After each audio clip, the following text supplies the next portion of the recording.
Olá, meu nome é Mônica Porto e esse é o Entre Linhas, o podcast que desvenda os mistérios, as nuances, as histórias escondidas entre as linhas das grandes obras literárias, porque acredito que a literatura pode ser tão divertida quanto a boa conversa entre amigos. E já que esse é um espaço de conversa entre amigos, vou fazer você fazer uma nova amizade hoje. Trouxe para nossa rodinha de conversa uma pessoa que, assim, costuma causar um certo incômodo, tanto na gente e para quem nos lê. Virginia Woolf.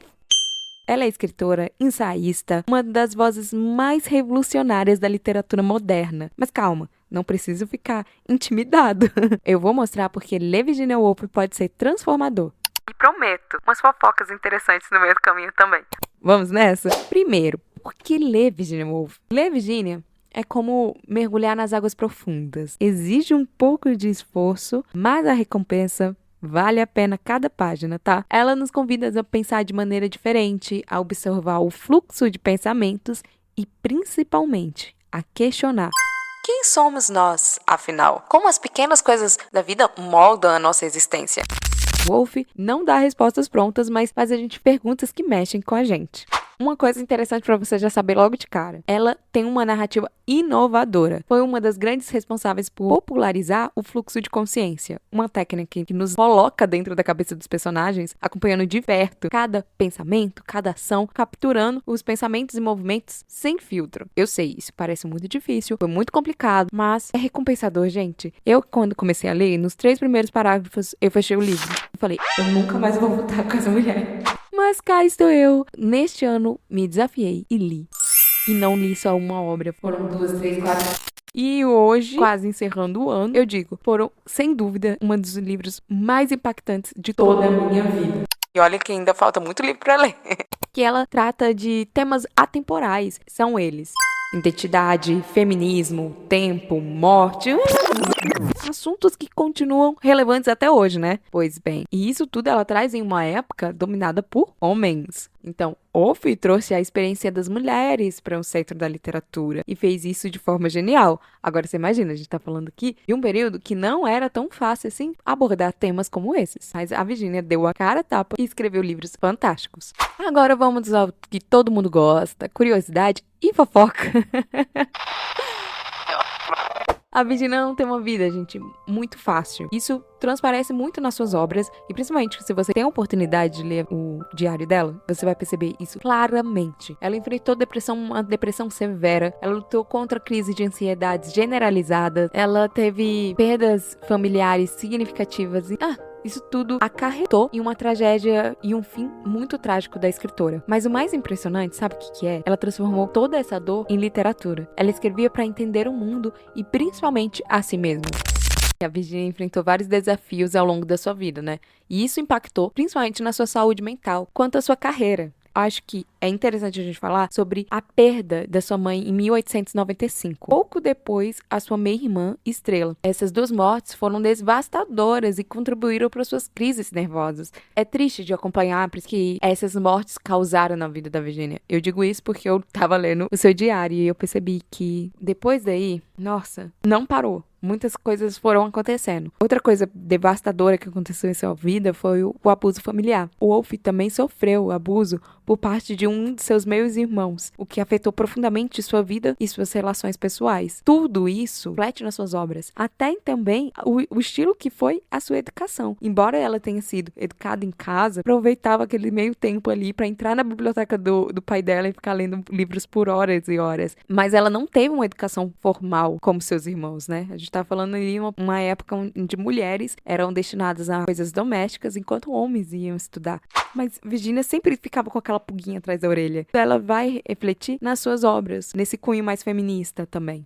Woolf fazia parte de um grupo de intelectuais e artistas de Londres que se chamava Bloomsbury. Eles eram reconhecidos por ideias progressistas, estilo de vida livre. Nossa, gente, era chá, eles riam bastante. Era muito interessante acompanhar isso. E digamos que havia uma troca de experiência muito rica também nesse processo. Foi um ciclo de amizade intensa para ela. E outra coisa que a gente precisa falar sobre o relacionamento dela com Leonard. Ela foi casada com Lena Woolf, mas assim, era um relacionamento um pouco complicado, porque ele era muito fã fã da Virginia. Era, assim, de um nível master. Só que como as crises eram intensas, isso acabava refletindo ali no relacionamento, né? Mas Leonard tentava de todas as maneiras ajudar Virginia no que podia. Teve uma vez, por exemplo, que eles estavam saindo, né, andando pelas ruas de Londres, coisa e tal, e eles avistaram numa vitrine uma máquina, uma impressora.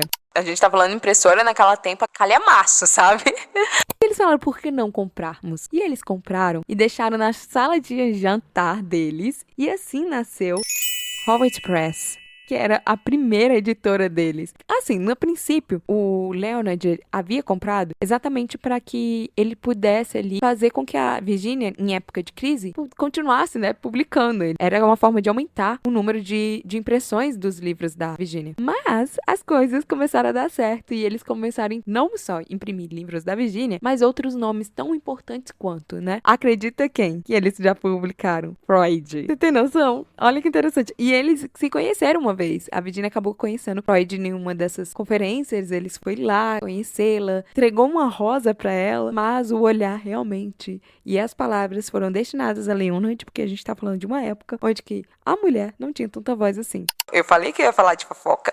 E por falar em fofoca, a gente não pode deixar de lado uma coisa que acontecia. Diziam por aí que a Virginia teve uma paixão intensa, uma fé mesmo, com a Vita, uma escritora e uma poetisa. E parecia que Leonard também já tinha um relacionamento fora do casamento. Então seria aí um relacionamento aberto entre eles?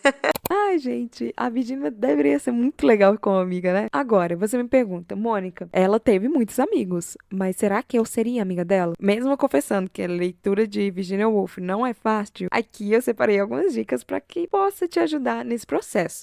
Primeiro, não tente controlar a leitura. Os livros dela não têm uma narrativa linear. É como se estivéssemos observando o fluxo dos pensamentos dos personagens. Porque muitas das vezes você vai achar que tá num personagem, mas quando você for perceber, aquele pensamento era de outro personagem. E por isso que é tanto confuso. Mas no final tudo faz sentido. Confia. Pra no final tudo fazer sentido, é preciso prestar muita atenção. Principalmente nas pequenas coisas. Ela adora focar no cotidiano, no que parece banal. Um momento de silêncio, uma conversa trivial, tudo pode ter um significado profundo. Então não adianta querer devorar em uma noite. Vai devagar.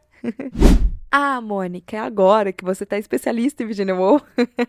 Mentira, não tô especialista, eu só tô virando fã e obcecada mesmo. E aqui eu separei 3 obras que me deixaram obcecadas, principalmente este ano, por Virginia. Em primeiro lugar, não tem como não deixar pra Mr. Dalloway. Essa obra, ela não tem em primeiro lugar só nas indicações pra vocês. Ela tem o primeiro lugar no meu coração, gente.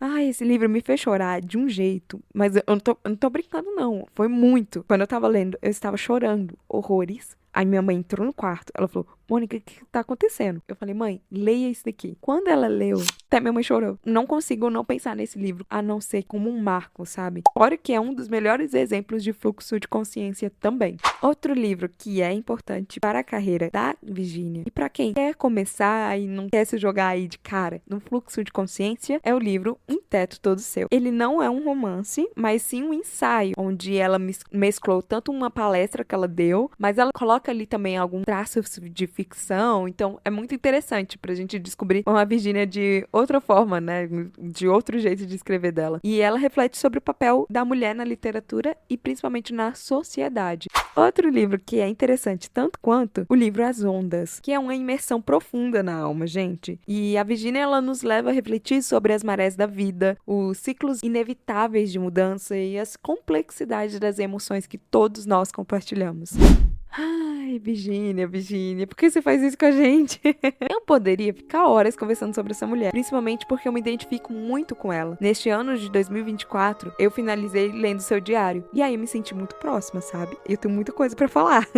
Parece que ela compartilhou comigo alguns sentimentos tão profundos, e eu me identifiquei muito naqueles sentimentos. É muito chocante a gente perceber que a Virginia pode nos impactar de tantas maneiras, seja pelos seus escritos, seja pela sua história, ela marca. A Virginia, durante muitos anos, pra mim, ela foi um desafio, mas depois da sua leitura, ela se tornou um grande presente, porque ela nos obriga a olhar pra dentro, a questionar o mundo ao nosso redor, e no fundo, nos lembra que a vida é feita de detalhes, de momentos pequenos, mas cheio de significados. Ai, eu vou me recuperar aqui, porque senão eu vou começar a chorar, gente. por isso eu acho que, falando com tanta emoção, eu convido você a dar uma chance pra Virginia. Se permita entrar nesse fluxo de pensamentos dela, mas principalmente entrar nesse fluxo de consciência e pensamentos seus. Porque, como ela disse, quanto mais eu penso sobre isso, mais eu vejo não há outra coisa a fazer senão seguir em frente. E é com essa frase eu finalizo o episódio de hoje. E eu vejo vocês numa próxima. Beijo!